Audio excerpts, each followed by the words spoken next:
Hello, my name is Reza Shafi and I'm the Director of Product Management for Mule ESP and Mule Studio. In this short video, I'm going to demonstrate the new Visual Flow Debugger feature of Mule that is available as part of the Mule 3.4 early preview release.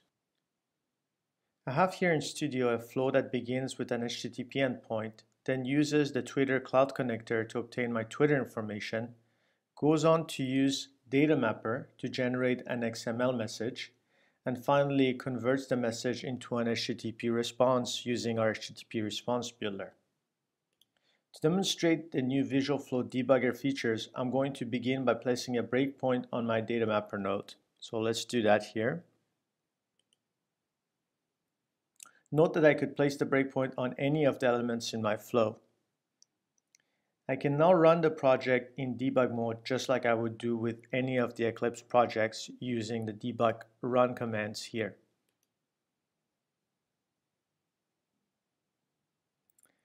Now that the server is running, I can send an HTTP request to this flow. I can do that using curl.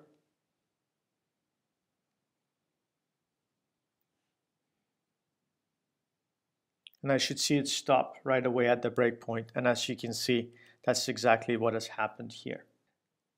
So now I see that Studio is showing me a new debugger view. This is a new debugger pane. Let me expand that. This is the pane that will allow me to inspect the state of the flow at this breakpoint and perform debugging operations. Let's point out some of the features that are available on this pane. First, as you can see, you can view the entire content of the Mule message on the left section of the pane. So here I can actually go and browse through the payload and look at the value of all of the variables or all of the elements of the payload. You can also actually browse all of the variables and properties associated with the Mule event. Finally, you can also execute any Mule expression language statements and get the results shown here on the right side of the pane.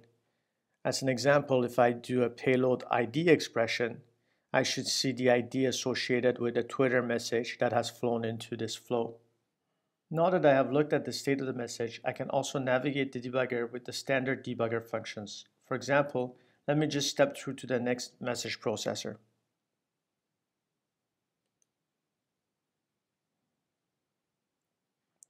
Something else that I can do is associate a condition with my breakpoints. To do this, I need to switch to the Mule breakpoints pane, where I will be able to see all of the breakpoints that I have. Now, when I select a breakpoint, I can click on the conditional node here and place a Mule expression language that evaluates to a Boolean. And whenever that Boolean expression evaluates to true, that is when the breakpoint is actually executed. And this will allow me to do better debugging by making sure that I look for conditions that are error prone so that only then I can actually perform my Visual Flow debugging. This brings this demonstration of the new Studio Visual Flow Debugger feature to an end. You can go ahead and download the early preview version of Studio that I just demonstrated at mulesoft.org/download. I hope that you get the chance to play around with this feature yourself, and we look forward to hearing your feedback. Thank you.